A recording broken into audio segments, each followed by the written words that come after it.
Sir ప్రస్తుత సమాజంలో చాలా వరకు మనకి ధిక్కార స్వరాలు అనేవి పుట్టుకొస్తున్నాయి. చాలా మంది యువకులు పుట్టుకొస్తున్నారు. ఎంతమంది యువకులు పుట్టుకొచ్చినా కూడా మనకి సమాజంలో ఒక ముద్ర అనేది ఉంది ఏంటంటే నేను రచయితను, నేను రైటర్ని అని చెప్పినప్పుడు ఏ సినిమాకి రాస్తున్నావనో, లేకపోతే మీరు అన్నట్టుగా మనం ఇందాక మాట్లాడుకున్నట్టు ప్రేయసికో ప్రియుడికో లేఖ రాయమని ఇట్లా అంటున్నారు. సో మనము ఉద్యమాలను నడిపించిన సాహిత్యం మొత్తం కూడా ఇట్లా వడపోత తర్వాత కేవలం ప్రజానీకానికి ఇది కేవలం కవిత్వం అంటే ఒక శృంగారం, కవిత్వం అంటే ఒక రొమాన్స్, ఇంత మాత్రమే ఎందుకు రీచ్ అవుతుంది? కవులు అంటే పోరాడే వాళ్ళు కూడా సమాజంలో ఒక ముఖ్య భాగం అని ఎందుకు సామాన్య ప్రజానీకం గ్రహించలేకపోతున్నారు? అంటే కవుల యొక్క బిహేవియర్ అంటే ప్రవర్తన కావచ్చు, వ్యక్తిత్వం కావచ్చు, అది కూడా రకరకాలుగా ఉంటుంది. ఇప్పుడు మనం శ్రీశ్రీని తీసుకుంటే శ్రీశ్రీ ప్రస్తావన దగ్గర నుంచి మొదలు పెడితే మహాప్రస్థానాన్ని రాశాడు శ్రీశ్రీ. 1940 కంటే ముందు 1940 కంటే ముందు తెలుగు సాహిత్యం వెంట నేను నడిచాను, 1940 తర్వాత తెలుగు సాహిత్యం నా వెంట నడుస్తుంది అని చెప్పి ఒక ధీమా, ఒక ఛాలెంజ్ ఎలా ఇవ్వగలిగాడు? ఆ ఓపెన్ స్టేట్మెంట్ వాలిడేషన్ మీరేమంటారు? ఆ వ్యాలిడిటీ ఉందంటారా?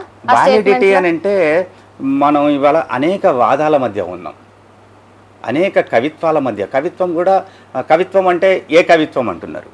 అంటే అభ్యుదయ కవిత్వమా, విప్లవ కవిత్వమా, భావ కవిత్వమా, అనుభవ కవిత్వమా, దళిత కవిత్వమా, మైనార్టీ కవిత్వమా, లేదు మహిళల స్త్రీవాద కవిత్వమా?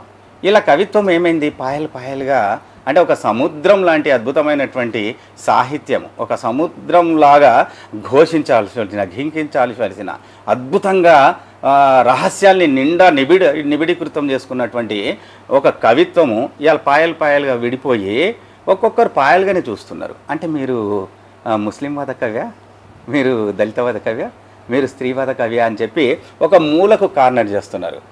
స్త్రీవాద కవిత్వం రాసినా కూడా ఆమె తన జీవితంలోని అనేక అనుభవాల్ని రాస్తుంది. తను చూసినా, తను విన్నా, తను అనుభవించిన అనేక విషయాల్ని ఇవాళ స్త్రీవాదులు తెలుగు సాహిత్యంలో అద్భుతమైనటువంటి కవిత్వాన్ని రాశారు. మనం చదివితే నిజంగానే మానవ హక్కుల గురించి మనకు చాలా తెలియదు. స్త్రీవాద కవులు ఏదైతే మానవ హక్కుల్ని మన ముందు పెట్టిల్లో, అంటే ఒక మగవాడి ఆధిపత్యం ఏ విధంగా ఉంటుంది, చిన్న ఇష్టమైన పనికిరాని అనేక విషయాల మీద కూడా మగవాడి పెత్తనం ఏ విధంగా ఉంది అని చెప్పి స్త్రీవాద కవిత్వం వచ్చిన తర్వాత మనం చదువుకుంటే నిజంగానే మన కళ్ళు తెరవాల్సినటువంటి ఒక అవసరం ఉంది. అట్లనే దళితవాద సాహిత్యం ప్రధానంగా ఎందుకు వాదాల మయమైపోయింది? వాదాలు ఎందుకు వచ్చాయి? అభ్యుదయ కవిత్వం అన్నాం, కృష్ణశాస్త్రిని అందరం చదువుకున్నాం. ఆ తర్వాత అంటే భావ కవిత్వం కృష్ణశాస్త్రి, అభ్యుదయ కవిత్వం శ్రీశ్రీ, ఆ తర్వాత విప్లవ కవిత్వం కె శివారెడ్డి గారు, తర్వాత దళిత సాహిత్యం, స్త్రీవాద సాహిత్యం, ముస్లింవాద సాహిత్యం. ఇలా సాహిత్యం చివరికి ఎక్కడికి వచ్చింది? తెలంగాణవాద సాహిత్యం వరకు కూడా వచ్చింది. అంటే తెలంగాణవాద సాహిత్యం వరకు మనం ఏం చేయగలిగినాం అని అంటే ఒక ఆకాంక్షను, ప్రజల్లో ఉన్నటువంటి ఆకాంక్షను కవులుగా ఎత్తిపట్టినాం. అంటే దాశరథి గారు ఒక మంచి మాట అన్నారు, నేనురా తెలంగాణ నిగలాలను ఆకాశమంత పట్టి ఎత్తార్చినాను. అంటే ఎంత బలం ఇస్తున్నాడు వాక్యానికి చూడండి. తెలంగాణ ఆకాంక్షల్ని ఎత్తిపట్టే కవిత్వం తెలంగాణ వాద కవిత్వం. అలాగే మహిళ అనేక అవమానాల్ని, హక్కుల్ని ఎత్తిపట్టే కవిత్వం మహిళా స్త్రీవాద కవిత్వం, అలాగే దళిత కవిత్వం, అలాగే బహుజన కవిత్వం ఇవాళ వస్తుంది. సో కవిత్వంగా ఇవాళ బలమైనటువంటి కవితలు వస్తున్నాయి, బలమైనటువంటి సాహిత్యం వస్తుంది. అనేక విధాలుగా మనం అనేక అనుభవాల్ని ఇవాళ కవిత్వంలో, అంటే కవిత్వం కేవలం కొన్ని వస్తువుల దగ్గరనే ఆగిపోయి ఉండే. భావ కవిత్వం ప్రేయసి ప్రియుల గురించి లేదా కొన్ని భావచిత్రాల గురించి కవిత్వం కొన్ని దశాబ్దాలు నడిచింది అది. కానీ ఇప్పుడు పరిస్థితులు మారినాయి కదా సార్, చాలా విభిన్న స్వరాలు వస్తున్నాయి బయటకి.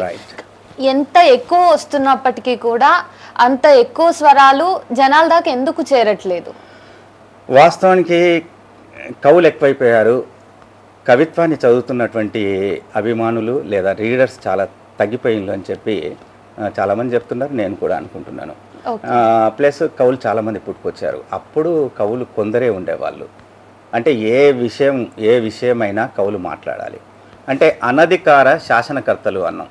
కవికి తనంతట తాను ఒక స్టేటస్ను ఆపాదించుకోగలగాలి. ఇప్పుడు గుర్రం జాషువా గారి కవిత్వాన్ని మనం చూస్తే ఒక విశ్వనరుడిగా ఆయన ప్రస్తావన గబ్బిలం దగ్గర నుంచి మొదలు పెడితే, ఫిరదౌసి అని చెప్పి అద్భుతమైనటువంటి ప్రేమ కావ్యం దగ్గర నుంచి మొదలు పెడితే, ముంతాజ్ మహల్ దగ్గర నుంచి మొదలు పెడితే అద్భుతమైనటువంటి విశ్వనరుడిని ఆకాంక్షించే ఒక అద్భుతమైనటువంటి కవిత్వాన్ని తను ప్రామిస్ చేయగలిగాడు. అరే కవి అంటే మహాకవి అంటే గుర్రం జాషువా లెక్క ఉండాలి, కవి అంటే శ్రీశ్రీ లాగా ఉండాలి, ఇవాళ కవి అంటే కె శివారెడ్డి లాగా ఉండాలి, అంటే ఒక స్టేటస్ మెయింటైన్ చేయగలగాలి. తాను ఒక ప్రామినెంట్ కవిత్వాన్ని ఇచ్చే అవకాశం ఉంటుంది. అంటే అనేక పాత్ర ఇవాళ సమాజంలో కవులు అనేక పాత్రలు పోషించాల్సి వస్తుంది. అతను ఉద్యోగి అయితే ఉద్యోగం చేసుకోవాలి, అతని ఇంట్లో ఒక నాన్న, ఇంట్లో ఒక కొడుకు, సమాజంలో ఒక అనేక రకాల పాత్రలు, వాటితో పాటు కవి పాత్ర. అంతకుముందు ముందు తరాలు ఉన్న వాళ్ళు కేవలం కవిత్వం రాసేవాళ్ళు. కథలు రాస్తే కథలు రాయడం, నవలలు రాస్తే నవలలు రాయడం, సాహిత్యం రాస్తే సాహిత్యం రాసేవాళ్ళు. వాళ్ళు ఆ విధంగా చలామణి అయినలు, వాటి మీద కూడా అద్భుతంగా బతకగలిగిన వాళ్ళకు అంటే అప్పుడు నజరాలను ఉండేవి, లేదా ప్రేక్షకుల నుంచి అనేక విధాల పారితోషికాలు ఉండేవి. చివరికి ప్రభుత్వ కవులు కూడా ఉండేవాళ్ళు. అంటే అద్భుతమైన కవిత్వాన్ని వాళ్ళు రాయగలిగారు. కానీ వాళ్ళు రోజంతా సంవత్సరమంతా బతికినంత కాలం ఒక కవిగానే వాళ్ళు నిలబడ్డారు. ఇవాళ కవి అనేక పాత్రలు పోషిస్తున్న క్రమంలో తనకు దొరికిన టైంలో, తను ఆవేదన చెందినప్పుడు, బాధపడ్డప్పుడు, సంతోషపడ్డప్పుడు తనకు కలిగినటువంటి అనేక రకాల భావాల్ని ఒక అక్షరం చేయగలుగుతున్నాడు, ఒక కవిత చేయగలుగుతున్నాడు.